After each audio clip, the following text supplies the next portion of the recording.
साथियों, जय हिंद, जय भारत। मैं मदन लाल आज़ाद, संस्थापक संयोजक ठगी पीड़ित जमाकर्ता परिवार और all India bike board taxi union. आज दिनांक 24 अप्रैल 2024 को आपके समक्ष प्रस्तुत हूँ राजधानी दिल्ली से। स्वागत है आप सबका। मेरे साथ हैं हमारे राष्ट्रीय महामंत्री और प्रवक्ता एडवोकेट शिवनारायण कर्स साहब, छत्तीसगढ़ जांजगीर चांपा से आए हुए हैं। निशात साहब हमारे दिवाकर जी छत्तीसगढ़ से ही हैं तमाम साथी। और जैसा कि कल मैंने बताया था, साथी प्रधानमंत्री कार्यालय गए थे छत्तीसगढ़ के निवेशकों की समस्या का समाधान कराने के लिए, उनका भुगतान कराने के लिए ज्ञापन दे करके आए थे।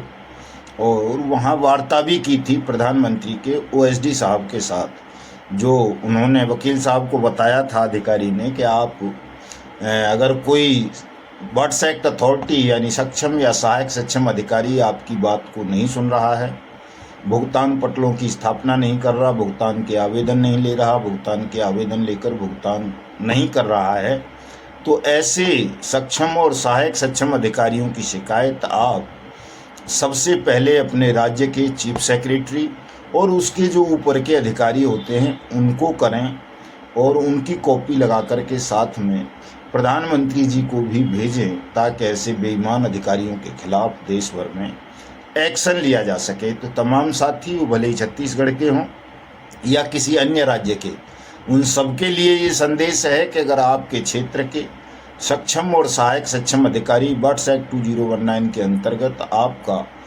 भुगतान का दावा नहीं ले रहे या दावा लेकर उस पर भुगतान नहीं कर रहे हैं 180 दिन में, तो उन सब की शिकायत आप अपने अपने राज्यों के चीफ सेक्रेटरीज़ को करें, फाइनेंस सेक्रेटरीज़ को करें, रजिस्ट्रार हाई कोर्ट को करें, और साथ साथ प्रधानमंत्री जी को भी उसकी शिकायत करें, ताकि बड़े स्तर पर देश भर में भुगतान की गारंटी के अधिकार अनियमित जमा योजनाएं पाबंदी कानून 2019 के अंतर्गत आप सबका भुगतान आरंभ हो सके। दोस्तों, इसी सिलसिले में कल हमारे वकील साहब और छत्तीसगढ़ के साथी सरसाई कार्यालय जाएंगे दिल्ली में। सरसाई शायद आप लोगों ने कम सुना होगा, लेकिन सरसाई सेंट्रल गवर्नमेंट ने अनियमित जमा योजनाएं पाबंदी कानून 2019 को देश भर में लुक आफ्टर करने के लिए, उस पर निगरानी रखने के लिए, सेंट्रल डाटाबेस बनाने के लिए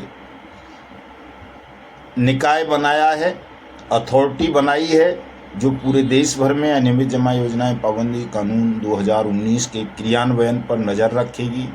पूरे देश में फ्रॉड कंपनीज़ के लिए सेंट्रल डाटाबेस बनाएगी, और जो पैसा लगभग 72,000 करोड़ रुपए पहले और अब मतलब दुनिया भर का पैसा है उस एजेंसीज़ के पास, उस पैसे का वितरण कैसे ठगी पीड़ितों में किया जाए, इस विषय पर भी चर्चा कल हमारे साथी वहां जाकर के करेंगे।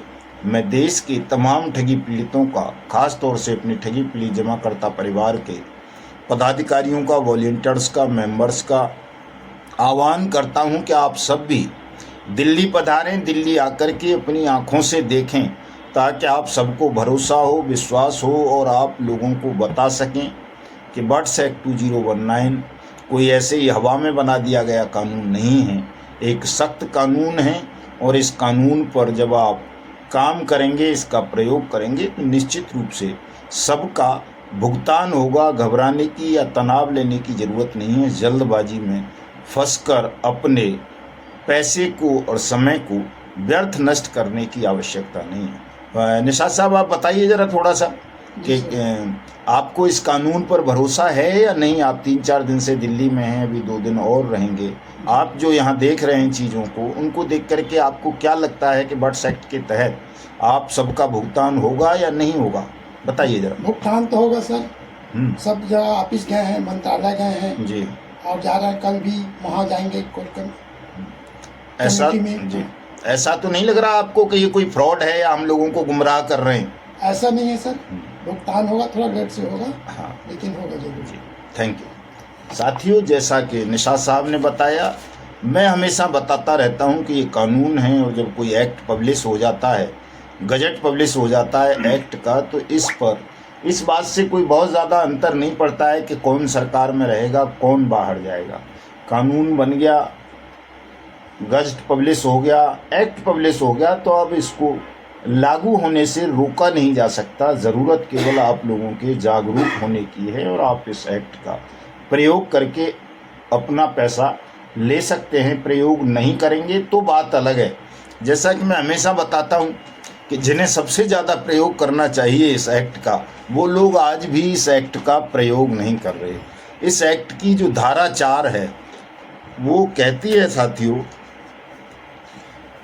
कि कोई company, bank, credit cooperative society, multi state credit cooperative society, firm, Nidhi, SSG वगैरह वगैरह, कॉरपोरेशन वगैरह, अगर वो भारत सरकार से या राज्य सरकार से या आरबीआई से या सेंट्रल रजिस्ट्रार सीआरसी से या सेबी से अप्रूव्ड हैं, लाइसेंस शुदा हैं, उसके बाद भी अगर वो अपने वायदे के अनुसार आपको रिटर्न नहीं देती हैं, आपकी मैच्योरिटी क्लियर नहीं करती हैं, तो वो बर्ड्स एक्ट 2019 की धारा 24 के अंतर्गत अपराधी हैं, दोषी हैं। और ऐसी उनको, कंपनीज को, उनके चलाने वालों को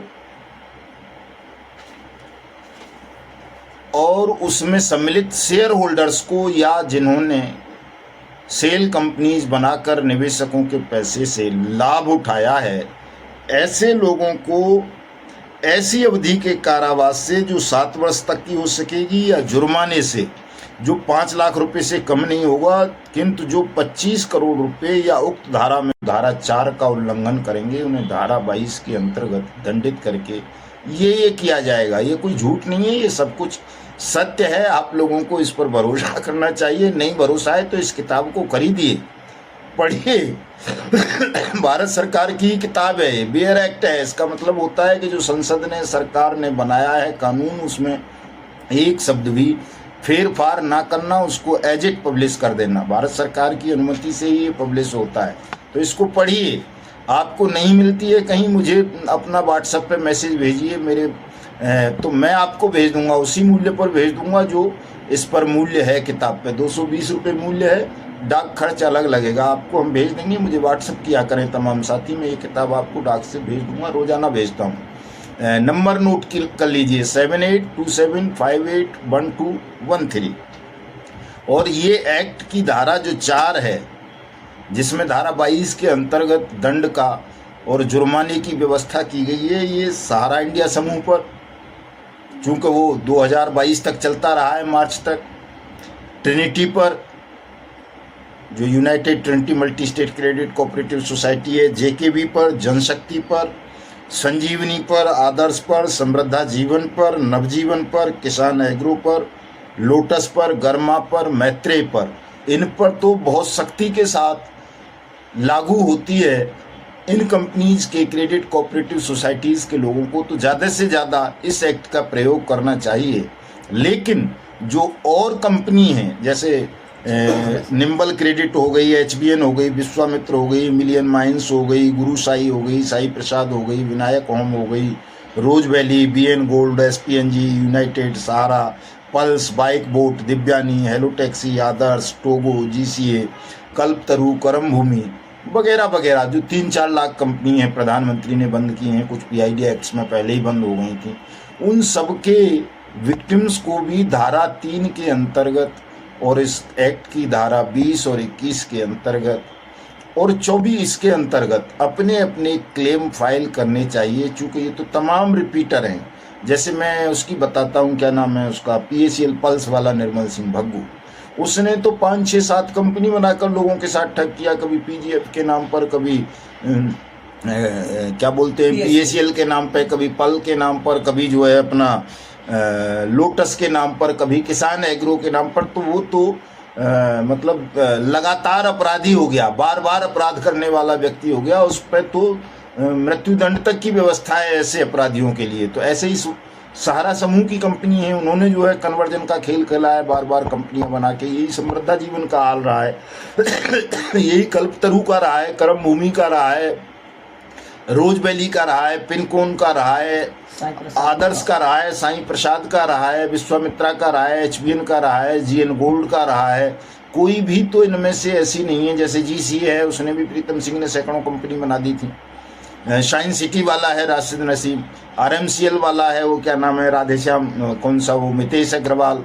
ये तमाम ठग इसी तरह से काम करते रहे। इन सब पर ये कानून बहुत सख्ती के साथ काम करेगा, बशर्ते आप लोग इस कानून का प्रयोग करें। साथियों, प्रयोग नहीं करेंगे तो फिर तो कानून तो अंधा होता है, उसकी तो आंखें हम और आप ही हैं। जब आप शिकायत करेंगे तो इस कानून के अंतर्गत ठगों के खिलाफ कार्रवाई होगी, आपका भुगतान होगा सबका निश्चित रूप से। लेकिन आप सबको लड़ना पड़ेगा, जुड़ना पड़ेगा।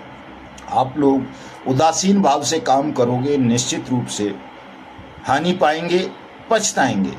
अब सेंट्रल डाटाबेस बनना शुरू हो गया है। सेंट्रल इन्वेस्टिगेशन एजेंसीज जांच करना आरंभ कर दिया है। कई मामलों में CBI ने बर्ड्स एक्ट के तहत मुकदमे दर्ज कर लिए हैं। ED रोज छापामारी कर रही है। आज भी कई कंपनीज के यहाँ छापामारी हुई है।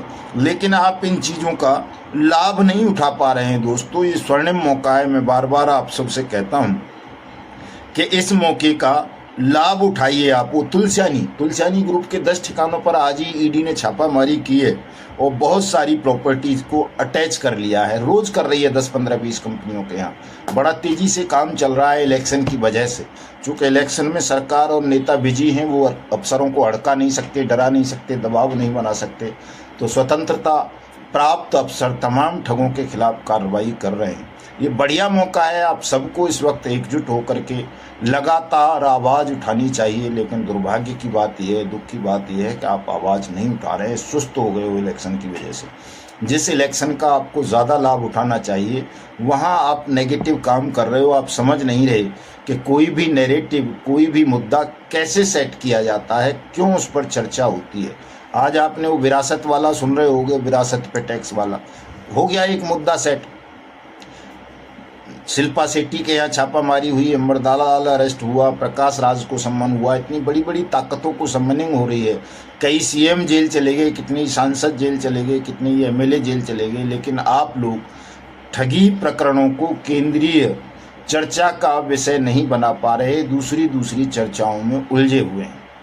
आप सब लोग बराए मेहरबानी अपने विषय पर ज़्यादा से ज़्यादा चर्चा करें। सोशल मीडिया पर करें। जो सोशल मीडिया पर एक्टिव नहीं है वो मौखिक वार्ता करें, पत्र भेजें लगातार जो है अधिकारियों को, और इस विषय को चर्चा में लेकर के आएँ, ताकि सबको पता चले कि अगर हमने ठगी मामलों में फंसे हुए लोगों की समस्या का समाधान नहीं किया तो कल ये हमारे लिए बहुत ज़्यादा हानिकारक हो सकते हैं। आपको ये तो सिद्ध करना पड़ेगा कि आप या तो किसी के लिए लाभदायक सिद्ध हो जाएं तो आपका ख्याल रखेगा, अगर आप लाभदायक सिद्ध ना हो तो हानिकारक सिद्ध हो जाएं। लेकिन आप इन दोनों में से कोई काम ठीक से साथियों कर नहीं पा रहे हो। आपको ये करना होगा। मैंने कहा कि तमाम साथी ज़्यादा से ज़्यादा लोगों को संगठन की मेंबरशिप दिलाइए। आप ढीले पड़ गए, नहीं दिला रहे। कर्स साहब जैसे कुछ ही लोग हैं, अशोक मुदगल साहब जैसे, दिलीप काकाजी बरवेजी साहब जैसे, या जो है हमारे दूध भले साहब जैसे जो काम कर रहे हैं, बंसीलाल मीना जी, सब सो गए। मैंने लिस्ट पढ़ के बताई कि भाई अभी तक इतने ही वॉलंटियर बने हैं। बहुत सारे हमारे पदाधिकारी ही स्वयं वॉलंटियर नहीं बने हैं संगठन के। तो कहाँ से ये मुद्दा चर्चा का विषय बनेगा? कैसे हम ज़्यादा ताकत जुटा पाएंगे? कैसे हम सरकार से लड़ पाएंगे? कैसे बेईमान सिस्टम को झुका पाएंगे? फिर तो कछुआ गति से ही लड़ाई होगी, और कछुआ गति से लड़ाई होगी तो जाहिर सी बात है उसमें समय लगेगा। अगर आप सब ये चाहते हैं कि ये लड़ाई जल्दी समाप्त हो, सबका जल्दी भुगतान हो, तो आपको अपनी ताकत को भी बढ़ाना पड़ेगा, सत्य को समझना पड़ेगा। जो साथी सत्य को नहीं समझेंगे, अपनी ताकत को नहीं बढ़ाएंगे, अलग अलग लड़ाई लड़ते रहेंगे, बर्ड्स एक्ट की खिलाफत करेंगे, अन्य रास्तों का प्रयोग करते रहेंगे, निश्चित रूप से उनमें से किसी का भी भुगतान नहीं होगा। चाहे वो सुप्रीम कोर्ट चले जाएं, हाई कोर्ट चले जाएं, या CRC पोर्टल पे चले जाएं, सेबी पोर्टल पे चले जाएं, कहीं भी चले जाएं। चूँकि इस कानून की प्रस्तावना में ही साफ साफ लिखा हुआ है दोस्तों कि ये कानून बनाया ही तब गया है जब ये तमाम सिस्टम विफल हो गए। चाहे सुप्रीम कोर्ट हो, हाई कोर्ट हो, सेबी हो, सीआरसी हो, लिक्विडेटर हो या एनसीएलटी हो, अगर ये सब ने काम कर लिया होता ठीक से, इनके आदेशों पर अमल हो गया होता, तो इस कानून को लाने की जरूरत ही नहीं थी। ये कानून क्यों लाया जाता? ये कानून तो लाया ही इसलिए गया था कि ये पूरा पूर्व जो सिस्टम था पहले का ठगों से लड़ने का, वो फेल हो गया था और पीड़ितों के भुगतान की गारंटी तो उस सिस्टम में थी ही नहीं। अब इस सिस्टम में, इस कानून में दोनों चीज़ों को व्यवस्था की गई है कि तमाम ठगी पीड़ितों के भुगतान की गारंटी सरकार पैसा देगी, उनकी जमा राशि का 2 से 3 गुना 180 दिन में देगी, और किसी भी ठग को न कंपनी चलाने देगी, न क्रेडिट कोऑपरेटिव सोसाइटी चलाने देगी, न निधि चलाने देगी, न कारपोरेशन, न एसएसजी, न एनबीएफसी, न फर्म, न सोसाइटी, न ट्रस्ट, सबको बैन कर दिया जाएगा। अगर कोई भी जमा योजनाओं के नाम पर, रियल एस्टेट के नाम पर, किसी प्रोडक्ट के नाम पर, क्रिप्टो करेंसी के नाम पर, प्रधानमंत्री के नाम पर, बीमा के नाम पर, हेल्थ के नाम पर, यदि वो कोई भी पिरामिड पंजी स्कीम चलाते हैं तो वो इस कानून के अंतर्गत दोषी हैं, अपराधी हैं, उनको सख्त से सख्त सजा दी जाएगी। और उन्होंने किसी एक भी व्यक्ति से कोई 1 भी रुपया लिया है तो उस 1 रुपये का 2 से 3 गुना पैसा सरकार ठगी पीड़ित को वापस करेगी, 180 दिन में वापस करेगी। ये इस कानून का प्रावधान है और आप इसको समझ नहीं रहे तो प्रयोग में भी नहीं ला रहे हो। जब समझ जाओगे तो प्रयोग में लाने लगोगे, पैसा मिल जाएगा। तो साथियों, 1 मई 2024 से हम पुनः मिशन भुगतान भारत यात्रा कार्यक्रम देवभूमि उत्तराखंड के कोटद्वार से आरंभ कर रहे हैं। मैं उसमें आप सबको आमंत्रित करता हूं और करनाल में सुबह 11 बजे कश्यप धर्मशाला पर हमारा राज्य स्तरीय सेमिनार है, उसमें मैं दूसरे साथियों को भी आमंत्रित करता हूं। चूँकि मैं पहुंच रहा हूं तो आप भी आइए साथियों, मिलते हैं। आज वैसे हमको फेसबुक लाइव होकर के आपसे मिलना था, लेकिन हमें कहीं निकलना पड़ेगा तो नहीं मिल पाएंगे। कल संभवतः जब सरसाई से होकर के वकील साहब आ जाएंगे तो और डिटेल्स डाटा हमारे पास आ जाएंगे। कल रात को 9 बजे फेसबुक पर लाइव रहेंगे। तो जय हिंद, जय भारत।